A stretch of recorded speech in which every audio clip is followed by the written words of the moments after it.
రెండు తెలుగు రాష్ట్రాల్లో ఎవరి నోట విన్నా ఇప్పుడు కామారెడ్డి పేరు మారుమోగిపోతోంది.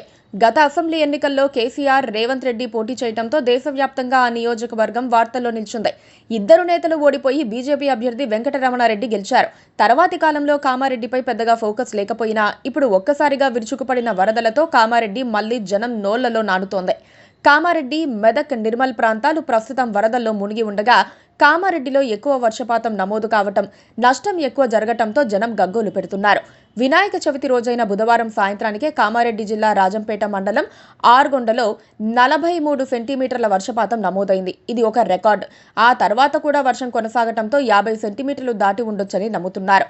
కామారెడ్డి పట్టణంలో కూడా 35 సెంటీమీటర్లకు పైగా వర్షపాతం పడిందని అంచనా వేస్తున్నారు.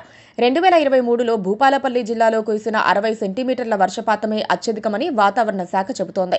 ఈసారి కామారెడ్డి జిల్లా దానికి అత్యంత చేరువగా వచ్చింది. 2 రోజులుగా విస్తారంగా వర్షాలు కురవటం వల్ల నష్టం అపారంగా ఉంది. జిల్లా కేంద్రానికి ఇతర గ్రామాలతో సంబంధాలు తెగిపోయాయి. ఎడతెరిపి లేని వర్షాల కారణంగా రోడ్లు కొట్టుకుపోయాయి. రైల్వే లైన్లు జారిపోయాయి. భారీగా వరదలు వచ్చేశాయి. జిల్లా కేంద్రంలోని Raghavendra colony, housing board colony ప్రాంతాలు నదులను తలపిస్తున్నాయి.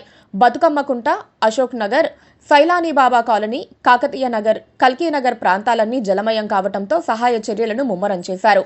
వరద పరిస్థితి ఎంత తీవ్రంగా ఉందంటే కొన్ని ఇళ్లు గ్రౌండ్ ఫ్లోర్ వరకు మునిగిపోయి జనం ఫస్ట్ ఫ్లోర్లో బిక్కుబిక్కుమంటూ గడుపుతున్నారు. సహాయం కోసం హాహాకారాలు చేస్తున్న వారిని అధికారులు సురక్షిత ప్రదేశాలకు తరలిస్తున్నారు. ఈ క్రమంలో ఒక హాస్టల్లో ఉన్న 300 మందిని కూడా తరలించి అక్కడి బాలికలను కూడా కాపాడారు. కామారెడ్డిని ఒక అభివృద్ధి చెందుతోన్న పట్టణంగా చెప్పుకోవాలి. అక్కడ నిర్మాణాలు పెరిగాయి. చెరువుల నుంచి నీరు పోయేందుకు అవకాశం లేని దుస్థితి వచ్చింది. కామారెడ్డికి మత్తడి చెరువు, లింగాపూర్ చెరువు, పాత రాజంపేట చెరువుతో తరచూ ఇబ్బందులు ఎదురవుతున్నాయి. వాటి వల్ల ఆ ప్రాంతానికి ఎంత ప్రయోజనం ఉందో వర్షాకాలంలో అంతే నష్టం వాటిల్లుతుందని జనం వాపోతూ ఉంటారు. ఈసారి కూడా అదే జరిగింది. భారీ వర్షాలకు చెరువులు పొంగి ఊరి మీద పడ్డాయి. పైగా మిడ్ మానేరు డ్యాం నుంచి కూడా నీరు వచ్చి కామారెడ్డిని ముంచేసిందని చెబుతున్నారు. మాచారెడ్డి, బేబీపేట, గంభీరావుపేట, కొత్తపల్లి రూట్లో మిడ్ మానేరు గుండా నీరు వచ్చిందని అంచనా వేస్తున్నారు.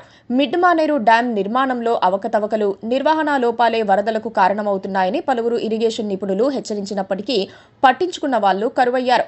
ఇక జిల్లా కేంద్రంలో వ్యాపారాలు విపరీతంగా పెరిగాయి. పట్టణంలో కార్ల సంఖ్య పెరగటం, వాటిని సర్వీస్ చేసే కేంద్రాలు ఏర్పాటు కావటం జరిగిపోయింది.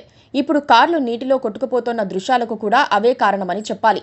కార్లు పెట్టేందుకు చోటు లేక రోడ్డు మీదే పెట్టి సర్వీస్ చేస్తున్నారు. వర్షాలకు వరదలు రావటంతో సర్వీసింగ్ కోసం ఉంచిన కార్లు కొట్టుకుపోయాయి. కామారెడ్డిలో ఆక్రమణలు బాగా పెరిగాయి. మాఫియా రంగ ప్రవేశం చేసి నీటి కుంటలను ఆక్రమించింది. వెంచర్లు వేసింది. వాటిని కొనుగోలు చేసి ఇల్లు కట్టుకున్న జనం ఇప్పుడు లబోదిబోమంటున్నారు. నీరు వెళ్లే మార్గం లేకనే ఇల్లు, అపార్ట్మెంట్లలోని సెల్లార్లు మునిగిపోయాయి. ప్రస్తుత దుస్థితి నుంచి కోలుకునేందుకు ఎంతకాలం పడుతుందో చెప్పలేమని అధికారులు అంటున్నారు. వరదలకు మట్టి, బురద వచ్చి రోడ్లలో కూడా పూడిక ఏర్పడింది. వర్షం పూర్తిగా తగ్గిపోయిన తర్వాత మాత్రమే ఆ ప్రాంతాలను శుభ్రం చేసే అవకాశం ఉంటుంది. పైగా వరదల కారణంగా ఇల్లు పూర్తిగా దెబ్బతినటంతో వ్యక్తిగత నష్టం ఎంత అన్నది ఇప్పుడే అంచనా వేయలేని దుస్థితి ఉంది. విజయవాడకు బుడమేరులా ఇప్పుడు కామారెడ్డికి మిడ్మానేరు, ఇతర చెరువులు దాపరించాయి. కామారెడ్డిని మళ్లీ గాడిలో పెట్టాలంటే 100 కోట్లైనా ఖర్చు అవుతుందని భావిస్తున్నారు. Please subscribe to KTV Telugu. KTV Telugu channel.